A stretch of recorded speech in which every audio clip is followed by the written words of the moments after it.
You're listening to Deliberate Living, a podcast that inspires, empowers, and encourages listeners to live life more authentically. My name is Holly Priestley, and I'm a full-time nomad and writer who has been living in my 1997 Ford van since January 1st of 2019. I travel the United States with my dog, learning how to live with more authenticity. I explore different ways people choose to ditch the prescribed life we've all been sold and live on their terms, finding freedom and happiness however they choose. Hello, and welcome to another episode of the Deliberate Living podcast. I am your host, Holly Priestley, and this week I'm going to give a basic rundown of dispersed camping. Essentially, I'm going to talk about how you find dispersed camping. I'm going to talk about how you be a good steward on the land that you are dispersed camping on, and I'm going to talk about how to be a good neighbor to the people that you are dispersed camping next to. So it is kind of an overall dispersed camping 101. Summer is right around the corner. Memorial Day is usually the kickoff to everybody camping, and if last year is any indication, people are starting to get outside more and more, and they are looking for more ways to be outside other than, your standard campground experience. And that's fine. I certainly don't have a problem with more people enjoying the outdoors. I just want to make sure that it's being done right. And I think most of the time, education is needed. And so I want to share some of the ways that I found dispersed camping when I first started living in the van and living off of public lands and really needing those resources. I want to share, which apps I used, etc. But then I also want to talk about how to be a good human being out on the land. So that's what we're going to dive into this week. But before we do, I just want to remind everybody that this is not a sponsored podcast in any way. I will never have any ads for you. This is 100% audience supported. And so if you want to support the podcast in whatever way, shape, or form you want to, there are a number of ways you can do that. If you want to help offset some of the costs that go into producing the podcast and helping it stay ad-free, I have a PayPal and a Venmo set up. They are always linked in the description and in the show notes. I also have recently restarted my Patreon. I think it's actually been like a month or so now, so maybe it's not so recent, but it's still a really fun thing for me to do. And that's another way you can support the show, and then you get some, behind the scenes access. You get to see, these little daily messages that I post. I make them for myself every single day, and then I also share them to the Patreon group. And then I share some other random tidbits here and there. I will be doing some, live stream FAQs in the future. If you have any questions you want me to answer for one of those, send me a message and I will do that. But those are some of the ways that you can support the show. If you're unable to support the show financially, again, there are so many ways you can help us get seen by more people and help get the word out. If you like the show, give it a thumbs up, give it a 5 stars, whatever it is on the platform that you're consuming it on. That will help the algorithms to see it and help us get seen by people who are searching for our subjects, maybe all about dispersed camping. And if you know someone who is considering dispersed camping or could benefit from one of my previous interviews or one of the other previous episodes, you can share that episode directly with them. And that would be another really, really excellent way to support the show. And again, I guess I don't talk about this too often, but I do create the show in all of the mediums. It is an audio medium and findable on any podcasting app. It is a video medium and findable on my YouTube channel. And it is a written medium. I do written articles every week as well, and that is available on my website. Those are not just transcripts, they're just standalone articles. Nobody wants to read a transcript. That's boring, so that's not how I make them. But I do want the information, the stories, the education, the experiences, etc. to be available to as many people as possible, so I try to create them in as many forms as possible. And if you share them with others, that's just going to help me share it with more people, and that's going to keep the show going. So again, thank you all for being here. And why don't we dive into dispersed camping, the hows, the whys, the good, the bad, and the ugly. All right, so we're just going to jump into the good stuff, the meat of the episode right off the bat, finding dispersed camping. finding free places to camp out on public lands that have maybe a little bit more space and maybe a little bit more freedom, but, generally fewer amenities. Over the last 2+ years of living in the van, my systems for finding free places to camp have certainly evolved. And while I'm not going to share, my current robust paid for systems, I am going to share the, basic free options that I used when I was first looking for dispersed camping. I don't know about y'all, but free is generally a good option for me. I'm always looking for the free ways to do things, and if I'm looking for free camping, I would like to do that through a free app. Once you've been doing dispersed camping for a little while and learned the ropes and exhausted all of the free options, then you can take the more advanced boondocking courses and level up your technologies. But like I said, this is about the first few apps that I used and my first few systems for getting acquainted. And those were iOverlander, Free Campsites, and Free Roam, plus a few others. But those were the main ones that I used. iOverlander, Free Campsites, and Free Roam are actually like crowdsourced websites where people can go in and share where they've been and what they experienced when they were there.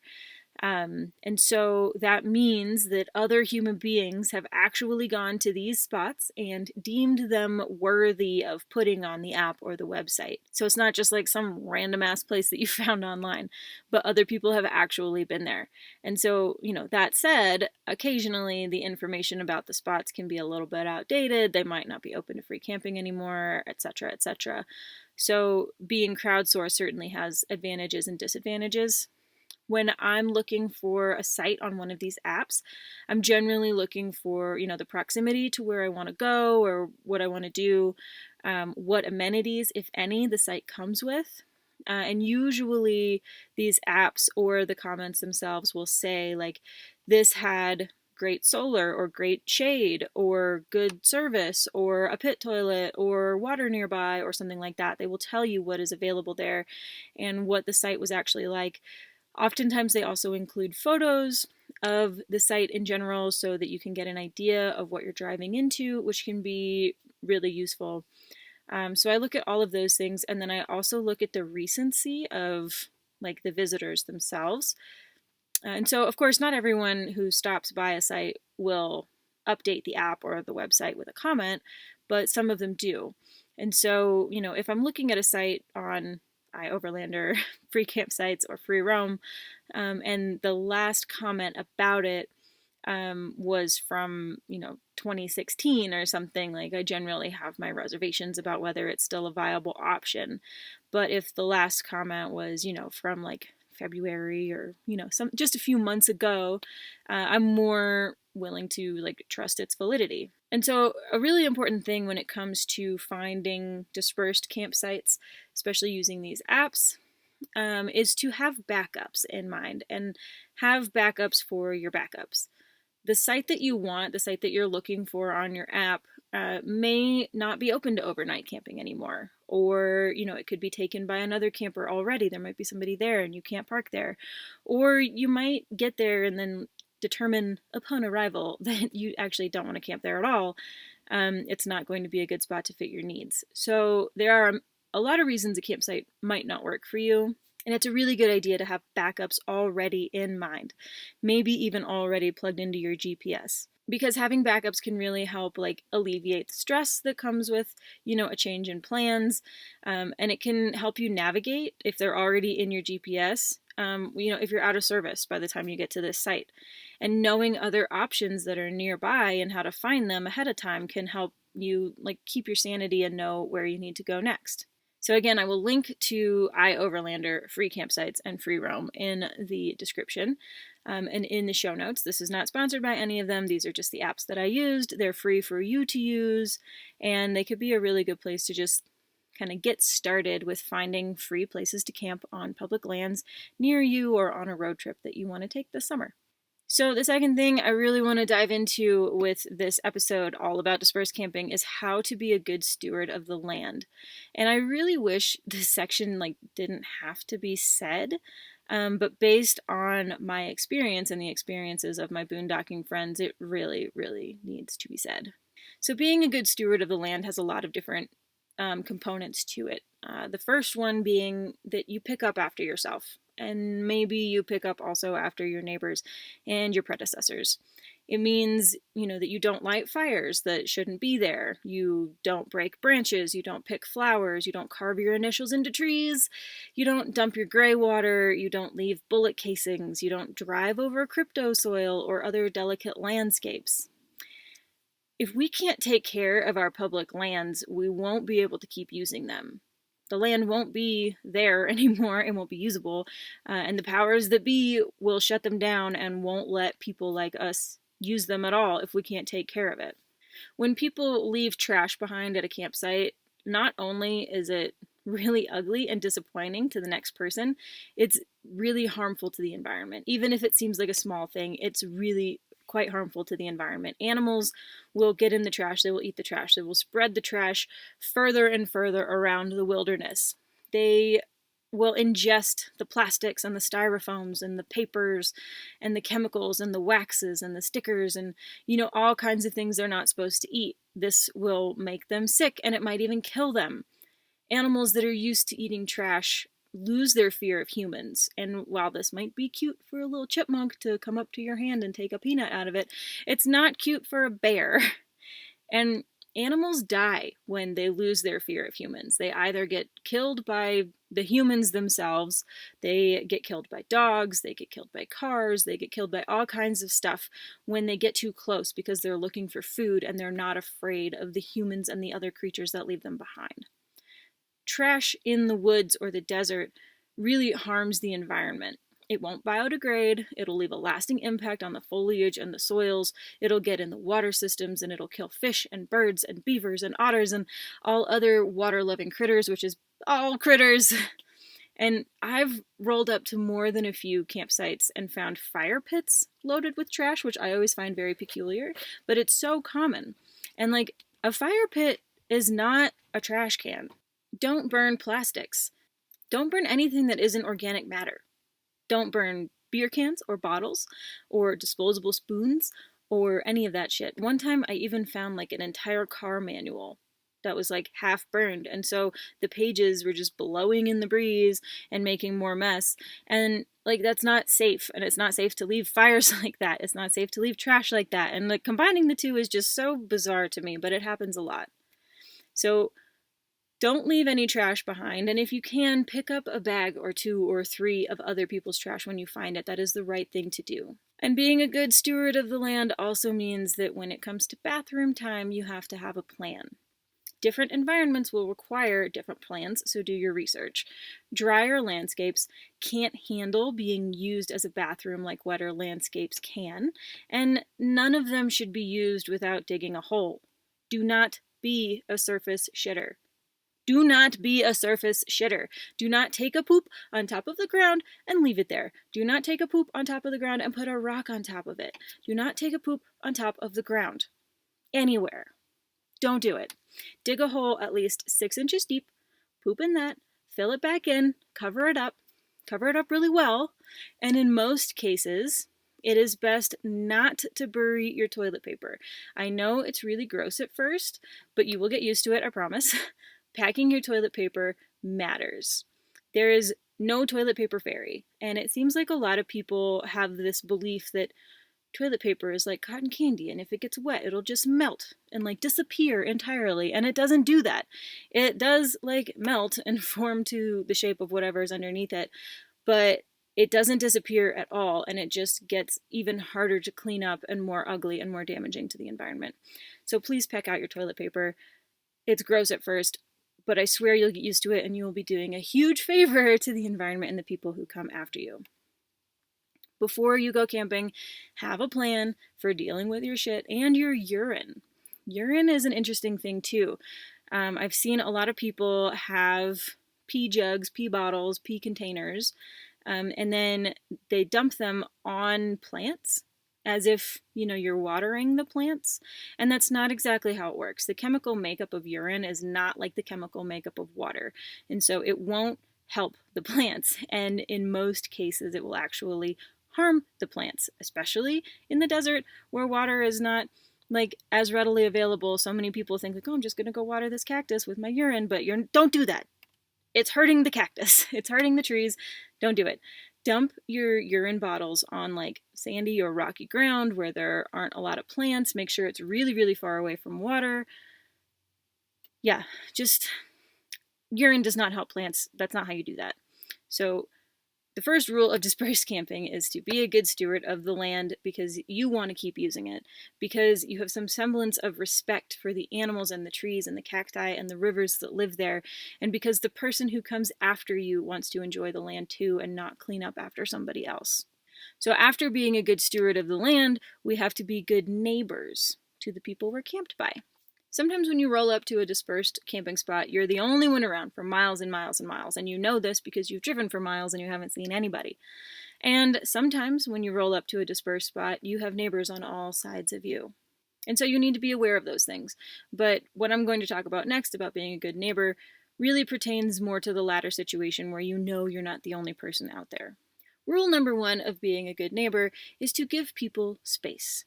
One thing I've noticed over the years is that often the folks who are newer to boondocking don't always know the unspoken guidelines around giving each other space.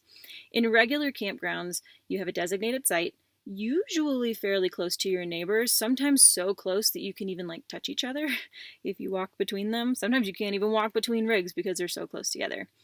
Camping on public lands is often not this way. People will go camping on public lands because they want space from those around them. And that's like kind of a big thing. Now, granted, some dispersed areas don't allow for people to have a really wide bubble. I've camped on some like riverfronts and like canyon cliffs that require campers to kind of park like relatively close to each other, almost as if a regular campground or like a parking lot. And I've camped in places where, I have thousands of feet, maybe even miles between me and my next neighbors. So a good rule of thumb for giving people space is to give people as much space as you can. Sometimes it means you can give hundreds or thousands of feet, and sometimes it means you give like a car length. Give whatever space you possibly can for the area that you find yourselves in. Rule number 2 of being a good neighbor is to confine your noise to your space. Most of the time, being in nature like this is celebratory and it's a vacation and, you want to enjoy yourself. You want to listen to your music, laugh with your friends, enjoy your rig and your campsite and all that stuff. And I really want you to do that. Please do that. Enjoy your time in nature. That's what you're here for. And be mindful about the fact that noise carries. When the sun starts going down, so should the volume of your site. Others around you could be trying to go to sleep early for work the next day. Not everyone is on vacation all the time. Or they could be going to sleep early so they can go on like a sunrise hike, or just because sleep is magic and we all need more of it. So if you're listening to music, that's great. Enjoy it, have fun, and then when you notice the darkness creeping in, maybe lower the volume so that it stays within the darkness of your own site and doesn't go off into your neighbor's site and keep them up. Generators are another highly controversial topic. I don't have one and I've never had one, so I can't personally speak too much to their merits, but I know that I never want to hear one rumbling all night long. So, there's a lot of reasons people might be using a generator. If you're using a generator to keep cool in the summertime, turn it off, open more windows. Put a wet washcloth on your chest or your neck or your back. Find ways to stay cool without drowning out the sounds of nature. If it's wintertime and you're using a generator to stay warm, turn it off. Put on another sweater, maybe a beanie, make some tea. Hot water bottles are a really great way to stay warm during the night. And cooking will warm up your rig much more efficiently than anything else, and you get to eat. If you're using a generator to watch TV, turn it off and go outside. That's why you're out here in the first place, right? Generators should kind of be treated like stereos. Like fine but annoying during the day, unacceptable at night unless sustaining like a CPAP or some other kind of life-saving device. And if that's the case, take more care to camp away from others. And maybe camp in campgrounds where you have full hookups and you don't really need a generator because you can just plug in. Rule number 3 of being a good neighbor is to leash your dogs. And I soapbox about this one all the dang time, but I'm going to keep doing it because I keep seeing people not following these basic principles of respect for others and nature. So unless your dog is 100% reliable on voice command and you have full awareness of where he or she is at all times, keep them on a leash when other dogs are around, and maybe even if other dogs are not around. Untrained dogs can get themselves into a lot of trouble if unleashed in the wilderness. There are cacti that will stab them, and there are animals that will attack them, and there are bacteria-laden water holes that will dehydrate them, and, there could be other dogs around who might not be as excited to meet another canine running through their camp. I'm going to go ahead and assume that you know your dog and their level of training, so, leave them off leash when you feel that it's more than safe to do so, but if you see other dogs around, especially dogs who are leashed, leash yours too. Don't let them wander into the woods unattended. Don't let them wander into other camps unattended. Don't let them eat dead animals or poop or trash or whatever. You're not going to enjoy dispersed camping if it leads to vet bills after every visit. So that's kind of my basic overview of finding dispersed camping, being a good steward, and being a good neighbor. If you have more suggestions for any of these topics, leave them in the comments, send me a little message. And if you want more info on that, whole advanced dispersed finding techniques and tips and things, schedule a mini session with me. I'll leave the link in the description as well, and we can dive deeper into it once I have determined that you're a good steward and a good neighbor. But again, thank you all for being a part of the Deliberate Living show. I'm not going to go into my usual spiel that I do at the end of the show because I did it at the beginning about, subscribing and liking and all of that. I'm not going to go into it because you already know. But thank you all for being here, and tune in next week for another excellent episode, and let me know where you're going to disperse camp this summer. Bye! We've reached the end of this episode of Deliberate Living.